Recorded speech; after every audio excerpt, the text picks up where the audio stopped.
Bonjour. Again, episode number 16 of Rob's Funk and Junk podcast. How are you all doing out there? I am still here in France, in beautiful France, in Paris. I'm actually really enjoying it. I must admit, I've been to France loads over the years, and yeah, I kind of never really sort of. I think I never really sort of enjoyed being in Paris, but I must say I am very much enjoying it this time. Yeah, I did enjoy it. It was great, but I think I've just probably grown up a bit and like to take in the scenery a little bit more and check out the buildings a bit. But yeah, I'm still here for the next couple of weeks. How are you all out there? What's going on? How is your Christmas plans all coming together? Are you stressed? Are you having a good time? Are you really looking forward to having a bit of time off over Christmas? People have been pushing hard, man. Everyone I speak to seems to be really under it at the moment. And yeah, I just hope you're all okay out there and your mental health is keeping up. And yeah, man. What am I saying man for? Yes, man. It's only Christmas, you know. The kids will enjoy it, whatever. And Christmas is about spending time with people rather than, you know, I want a new Rolex or a luxury yacht. God, listen to me preaching about Christmas. Who the hell do I think I am? I just know that that's where I'm heading this year for Christmas. I'm after having a few rough Christmases, losing my parents in sort of just a year apart from each other. My mum passed away just after Christmas a couple of years ago, and my dad passed away this February, which I know people know anyway, but it's been a weird couple of Christmases. But, you know, this year I'm determined for us, my family and I, to have a lovely time and enjoy each other. God, I sound like like a Home Alone film or something. Stop talking shit, Harris. But yeah, I'm still here. So what's going on? It's turned really cold. I've just had a visit. My wife came out to Paris for a couple of days. Last week was absolutely manic. I don't know how I got through it, but I had. What did we do? I did 5 gigs in a row with 4 different bands.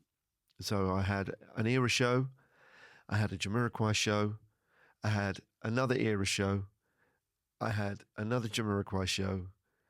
So Monday was era, Tuesday was Jamiroquai in Paris, Wednesday was era in Strasbourg, Wednesday was Jamiroquai in Paris, Thursday I went back to London, and I had a gig with the Aston Band at the Natural History Museum, which was good fun.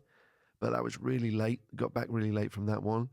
Then I stayed overnight and travelled to Brighton on Friday morning, did a masterclass with with Jamiroquai, sorry. And then on Friday night, I drove straight from the masterclass to Henley and did a gig with Brother Strut, like we did this the Glow Festival with Brother Strut.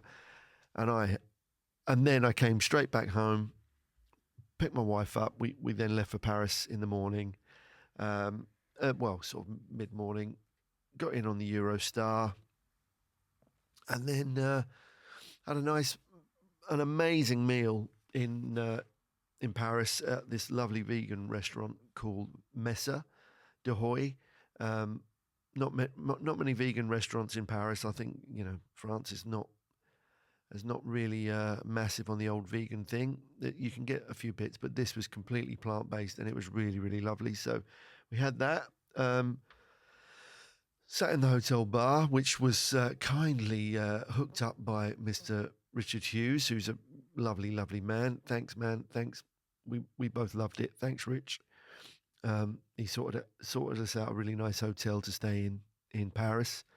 But we had a couple of espresso martinis when we arrived, and then a couple of glasses of wine, and then before we know it, it's you know it's 150 euros for a couple of cocktails and a couple of glasses of wine, but that's cool. It's it's just I notice things here are really expensive, um, but I guess that's cities at the moment. I'm just going to take a sip of my coffee. 1 second.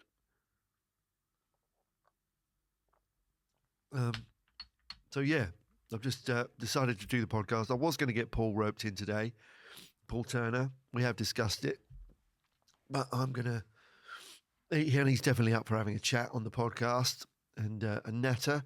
But yeah, I got caught up today. I had a couple of sessions come in, so I have been sat in my room recording, albeit with a really lovely backdrop view of the Pantheon. I'm in Place du Pantheon in Paris. Um, Embarrassingly, I'm right there, and I haven't gone in to have a look in there. But I'm a crappy tourist. I'm not great at going sightseeing. I just tend to happen across things when I'm traveling. So I don't know if anyone else is like that, but I'm not great at day trips and all that kind of stuff. I like to just see something while I'm there and have a look and venture in. What else has been happening? So yeah, we had a nice gig in Paris the other night, which was really good. Home crowd, I think, for Eric Levy, who's he's the artist that we're playing for. So it was packed out. Really long sound checks. In this gig, I've never done longer sound checks. The sound checks are longer than the gig most of the time, so that is a little bit frustrating because we're kind of waiting around a lot on stage, and you do find that you're kind of drained by the time you're on stage to do the show. I'm just moving the mic a second. Excuse me. Yeah, by the time you're on stage doing the show, you're absolutely wiped out and knackered. But yeah, it's been great. Got a couple more weeks here, and I am enjoying working and keeping busy. And I'm actually spending a lot more time practicing in the hotel room. Like I mentioned last week, it's quite nice to sort of just pick up a guitar and play just for the sake of playing rather than having to do a session or learning songs. But I am really grateful that I got through those gigs last week because I just thought I was going to fuck something up and not learn something correctly but it all worked out and I am now here. What day is it? Tuesday today. Is it Tuesday? Yeah, Tuesday the 6th of December. I've been doing a little bit of a tiny bit of online Christmas shopping because I'm obviously not going to be around before Christmas to get it done. I don't want to be doing it all in the last few minutes. Thank goodness for online shopping. I did screw up. It's my wife's birthday coming up, and I did buy her a present, and she opened it. It's not she opened it ahead of time because I'm not going to be there. But when she opened it, she said, "You already bought me one of these." So that is as a result of my brain being a bit jumbled, and yeah, just the amount of songs I've had to learn. My brain's been a bit chaotic and traveling from city to city and making sure I'm making train flights. God, I sound like I'm moaning, whinging. What else has happened? Oh, last week. Oh, this is what I wanted to talk about. Last week, everyone was getting their Spotify Wrapped emails. Saw a load of these on social media. People sort of posting up their Spotify. Spotify sends out this weird sort of.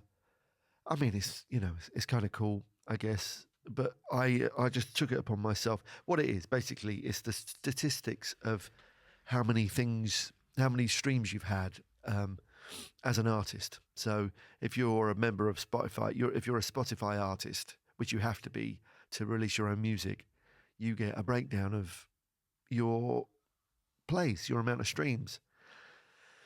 So whilst I've only released 2 tracks ever, I did a post about it on my Instagram account, just sort of saying, thank you to everybody for downloading and streaming and having a listen. I pointed out that I've only actually released 2 tracks in total. I did it last year. I meant to, I've got a couple of others lined up, but I just haven't got round to finishing them yet. But I kind of did it as an experiment to see what kind of revenue stream you can get from that, from using these services, like, streaming. I obviously know it's bad. I've talked about this quite a lot over various things and in interviews. But I released 2 tracks through DistroKid, which is a distribution site. There's a couple out there. There's Bandcamp. I looked at Bandcamp. We released some of the Trionic music through Bandcamp, and now we're using DistroKid. So as I said, I've released 2 songs. For DistroKid, you pay a subscription. I think it's I don't know what it is actually. Let me look at how much it is. DistroKid subscription pricing. So as an artist, a musician plus, it's not crazy. What is it? Everything a musician plus. Sync lyrics and Instagram. Hang on, what's that? DistroKid. Basically, it puts your music on Spotify. So it's about 40. I think it's about £40 a year. I could be wrong. Not a lot, what you get for that is you get everything in musician plans, sync lyrics in Instagram. I don't know what that means. Daily streaming stats, customizable label name, customizable release date. It puts you on Spotify, Amazon, Apple Music. It distributes your music to all of the streaming places. So they take a subscription fee rather than a cut of your royalties.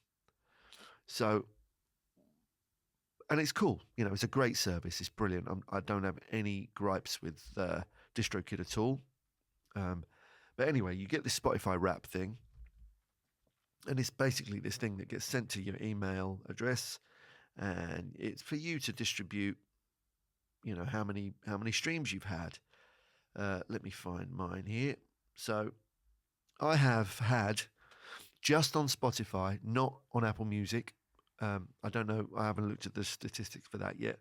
But with releasing 2 songs, I had 95.2k streams.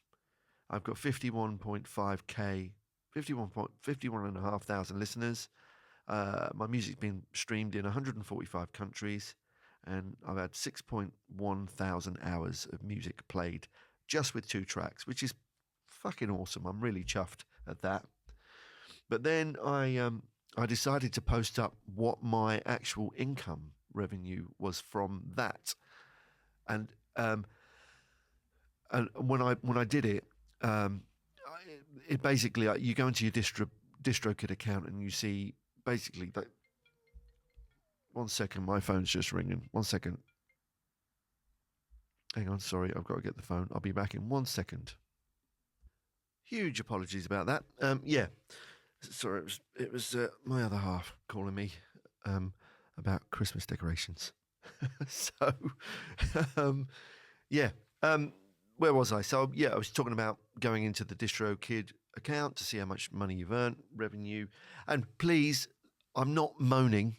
I'm just pointing out what it actually looks like in figures.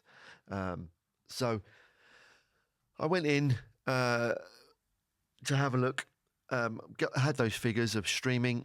Now, that is just for Spotify. That doesn't include Apple Music, doesn't include Amazon, doesn't include any of the other streaming services, YouTube, Google, all of those heavyweight streaming services that we all use every day.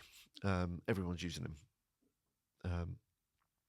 And I had earned the total sum of Where was it? What did I put? Hang on, let me have a quick look at my post. I don't. A total sum of. Where is it? Hang on. Where did I put it? Sorry about this. I'm being crap. I posted it on my. Oh yeah, there it is. I earned a total sum of $230 for that many streams. Now that is for a song. That's for music that I own publishing on. 100% of my 100% of that. I wrote the whole song. I recorded it. I did have to spend quite a considerable amount to release them, being that I took some advice from a guy called. I took some advice. I'd never released anything on my own before. Everything I've ever sort of played on that's been released has always been released by a label. So all the Jamiroquai work and stuff like that, the stuff I'd written with Mark Owen and a few other artists I've written for, that's always been taken care of by a label. And I've been on a percentage of all of that material, a writing split on that stuff. So on this stuff, this is purely just me as a solo artist releasing my own music. So I had that many plays, which I was really pleased about. And I know it's probably not very many. And I know that the more I do, the more you do, the more you will receive in royalties. That depends whether you get on a playlist or not. So one of the songs earned way more than the other one. I released 2 tracks. One was called More Lemon Juice, and the other one was called Herbie Strut. Both guitar instrumental things, me noodling around. But one of them got picked up on a Spotify playlist, which meant it was getting 7,000 to 8,000 streams a day, which is pretty good, right? I kind of wasn't expecting huge financial gains from it. You never do, because it just doesn't work like that. But the majority of that income, of those figures, is for that one track, More Lemon Juice. It just, for some reason, I don't know why, I don't know how, it ended up being on a Spotify playlist. Both of the tracks are on playlists, but when something's playlisted, that's on someone's personal playlist when they download it and put it on their own playlist, which is really, really cool. But this ended up being on a Spotify editorial playlist. It's not on there now. It was. Now, that is, if other people are doing it, what I wanted to do was highlight how much money it costs to release a track. I mean, so that those 2 tracks, my financial contribution to those, set aside the amount of recording equipment I've had to go out and buy. I can basically record everything. I've got guitars, basses, amps, recording software, mic preamps, microphones,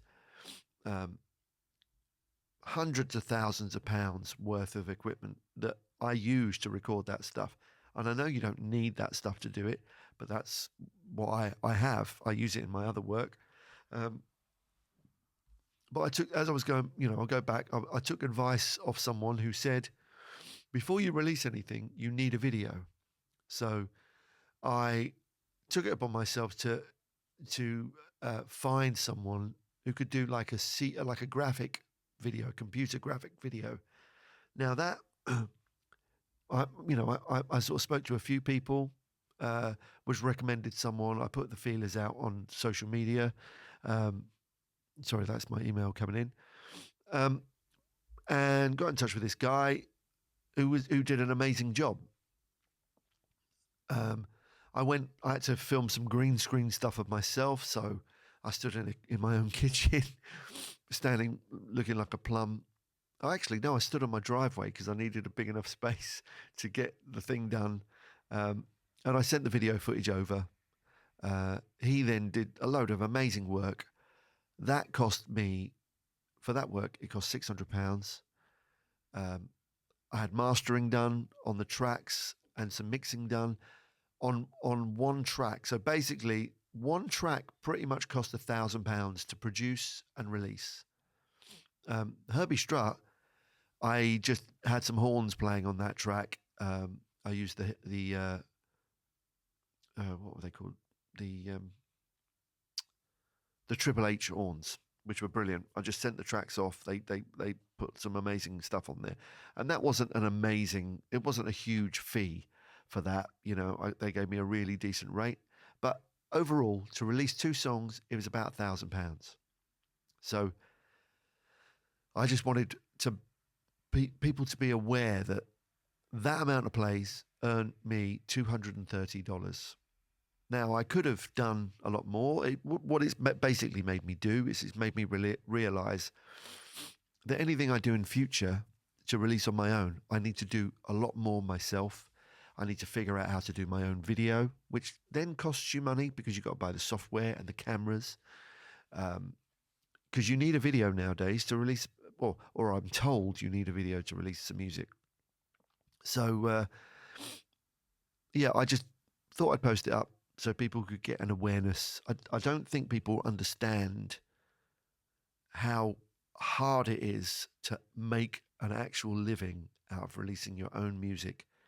If that was with a label and I was releasing it through a label, yes, you would have the added big guns of a label promoting your music, which, to be honest, they're not very good at that these days. I think they just rely on someone's own Instagram and social media. They look at your numbers to see how many followers you have before they'll even consider getting into bed with you. And then, the last record deal I was offered, we were offered as Trionic so I can tell you this. I'll tell you this. This is hilarious. So Trionic, Paul, myself, and Ivan Van Hetten have got this project called Trionic. We wrote, recorded, mixed, mastered a whole album's worth of material, and we were offered a deal with a German label to release it. And by the time we got to negotiations, it was an 80-20 split, meaning that the label wanted 80% of everything across the world, every territory, for 10 years. So we were like, and they basically were then going to rely on us doing our own promotion as well. If we printed up vinyl, they'd want 80% of it. If we, any streaming royalties, they wanted 80% of it. And all they were offering us is potentially to get in some magazines and some promotional stuff for that for 10 years. So we were like, nah. And that seems to be that was my last experience with a major label. I know I sound like I'm ranting. I'm sorry, but I kind of am, I guess. It's just what it is out there at the moment. And then you've got, so your main income will have to come from gigging. Hang on, I'm just going to take a sip of some coffee. It will be live shows. But with a lot of venues closing down, because I don't know, this is just how I see it. I don't know. I probably am. I probably am. I don't know all of the figures. I'm not that well versed in it all. But with venues closing down because they can't afford to stay open with all of the rents and rates going up, what tends to happen is people get booked on festivals, and you do the festival run, and that's a good way for the customer, the listener, the concert goer to go and see as many bands as they can within one weekend. They pick and choose what's the lineup they like, and that kind of mops up any of the sort of revenue, any of the sort of the income that people are willing to spend on going out to buy festival tickets. And then you've got the heavy hitters, I won't name names, but when when I hear about an artist who's very well established, more than well established, charging £200 a ticket, it kind of, I get it, I understand they have to pay, they've got to earn the money and they've done the work to get to that point. But I do think that really does leave the up and coming new artists high and dry, because a lot of that revenue, a lot of that money, the ticket money is being mopped up by the heavy hitters. You know, your Adeles and your, I don't know who else. I don't want to name names because I don't know the figures. Believe me, I haven't been looking online to see how much Adele tickets are. As I'm not. Yeah. Anyway, but yeah, I just thought I'd point out that that's where it seems to be at the moment, from where I see it. You know, I'm really fortunate to be out doing gigs. I still say yes to every gig I can do because I love playing.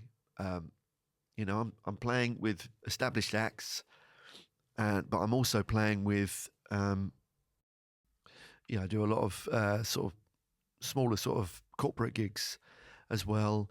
And luckily I've been able to pick up some gigs, sort of regular gigs in London, sort of playing in. There's a really cool sort of club that I play in. I don't know why I'm revealing all this. I just kind of I don't know. I just think it's just I don't think it can continue like this without people realizing what it is they're going to miss out on. Up and coming musicians, it's going to be quite tough for them to make a living. I'm not talking being a millionaire, talking just making a living, being a musician. I don't want to sound doom and gloom, but I just think that these streaming companies need to be fairer. There needs to be a fairer way of a royalty for uh, people getting paid fairly for the work that they put in. If someone's streaming your music, I don't understand why you can't. I don't know, if algorithmically, right? So check this out. This is, if I was to do a cover of a song, um, and release it and put it up on YouTube, immediately that cover would be demonetized. I did one. I did a Jamiroquai cover. Not a cover. I did a lesson on the song "Love Philosophy" on my YouTube channel. Right now, I didn't write that song, but I did play on it, and I did write the guitar parts on it. So I re-recorded the track myself. I did the drum parts and the keyboard parts and the bass part, and it was purely for a lesson. I think I even changed the tempo slightly, because I do know that YouTube has an algorithmic thing that picks up when a song sounds like something, and they demonetize, or they're supposed to demonetize your video. So literally, as soon as I press publish on the video, I load it up into my YouTube channel, press publish, and immediately I get a message saying your video is demonetized. So what I'm thinking is, what I can't understand is, if they can do that, if the technology is there to do that, why isn't there the technology that means that every time your track is streamed, mind you, there is, because it's 0.000 whatever, how many zeros, 7 of a penny every time your song is streamed. But I do think that these companies need to, Spotify, Apple Music, Google, all of the streaming companies. I mean, Tidal, I do believe, plays more, but not much more. And I guess, yeah, I don't know. I just think it's important that people understand that when they're paying their subscription for Spotify or Apple Music, as I use Apple Music and Spotify, actually, I use them both. They're a brilliant service. I think they're great. You can hear whatever you want, whenever you want.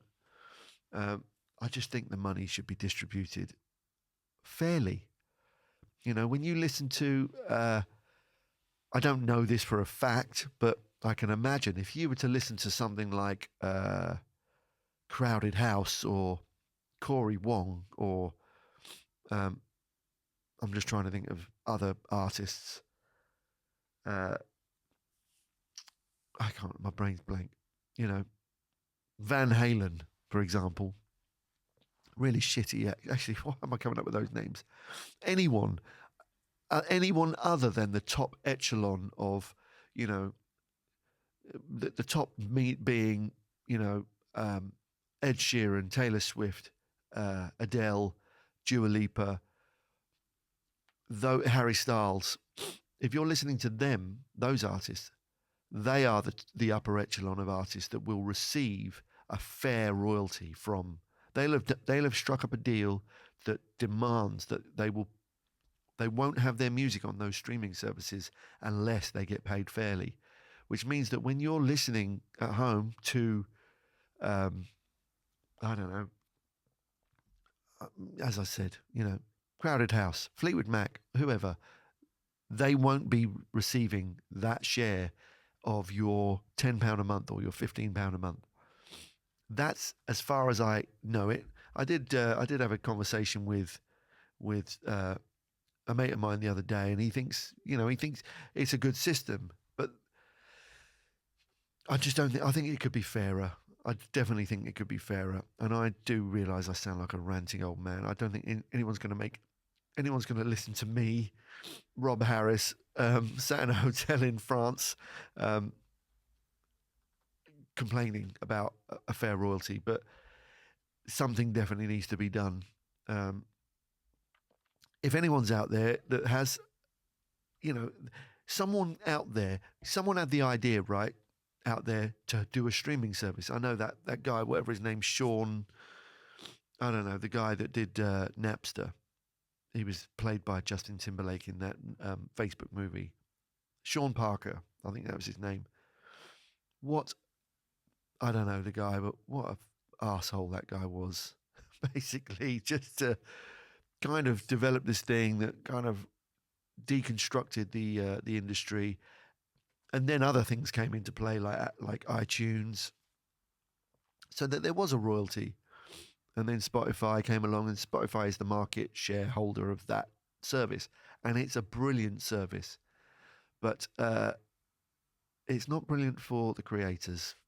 Unfortunately, it's brilliant for them. It's brilliant for all of the major labels who have shares in Spotify and Apple Music. They own part of that. They're doing fine, but the artists aren't. Have I ranted enough? Are you bored? I'm so sorry. Yeah, I thought about this the other day. I was like, that's kind of why I did my own releases, and I am going to be releasing some more music. I've got a couple of tracks that are out, nearly done, that I'm going to release as soon as I get home and I have some time to finish them off. But it has made me realise that I need to figure out a way to do it. And the hope is that I can release some music and then eventually get out and do some gigs with that music. And I don't just do it for the money. I'm not, if I just played music for the money, I would have had to have found something else to do a long time ago. But I'm one of the fortunate ones that does get to, play for a living. Thankfully, because I can't do anything else. I'm rubbish at anything else. But yeah, it's just something to think about. If you're out there, if anyone's got anything they want to say about it or chip in with any thoughts. But that's what I was going to say. If someone's bright enough to come up with the idea of let's make a streaming service so you can, download and listen to any music you like, and they've done it with films as well. So there are obviously the Netflix and the Amazon and the Disney and the Apple TV. They've worked out a way to monetize that. So surely someone must be out there that can come up with the idea of how to fairly pay music creators. If you're listening to their music, you used to have to go and buy it from a shop. So I don't think everyone wants to be millionaires. They just want to be able to make a living. That's all. Is that too much to ask? And there is some amazing music being made out there, and I just think people should be paid fairly for it. It's heartbreaking to see. I saw everyone posting up their figures, and I was looking, going, and it's great. You're being Spotify are urging you to tell everyone, spread your work, spread your amazing news around the world. That how many people are listening to your music, and it's like, it's hardly jump for joy stuff. I don't know. It's just a weird model. I think the world's going, the world's going mad. Everything's been driven towards looking at your phone all the time, and everything technology wise is sort of led to back to the phone. I did see that. I watched a video the other day. It was Rick Beato talking to Rhett Shull about Joe Bonamassa, basically coming away from social media. I think he's hit a wall where he's gone. I can't do this anymore. And I kind of think that's a good thing. I don't know. Sorry, I'm in a ranting mood today. I am enjoying my stay here in Paris, as I say. So apologise if I put anyone on a downer. But I think, as they say, the old cliche, knowledge is power. And when people know what they're paying for and what they're not paying for, I think that's the only way you can make a difference. Musicians aren't, most of us don't set out to be, any musician that sets out to be a millionaire is probably in it for the wrong reasons, or definitely in it for the wrong reasons. And I know myself and my colleagues, none of us, we obviously wouldn't say no to it, but I don't know many millionaire musicians, especially not many millionaire guitar players, unless they wrote songs back in the 60s and 70s, So anyway, rant over. I hope you're all good. I did say that earlier. I hope you're all good. I've been prattling on now for 37 minutes. So I just want to say thanks to everyone listening out there. I did get a message through today saying that it was from Buzzsprout, who actually distributes this podcast, which I'm thoroughly enjoying doing. But apparently I'm in the figures-wise. Yeah, basically it's saying I'm in the top 50% of podcasters, which I find unreal and unbelievable. So I want to thank you all for listening out there, wherever you are in the world, getting ready for Christmas, whether it's sunny over in Australia and warm, or whether it's freezing cold like it is in here and in the UK. But yeah, much love to you all, and I will be in touch and speak to you next week. Take care. Bye.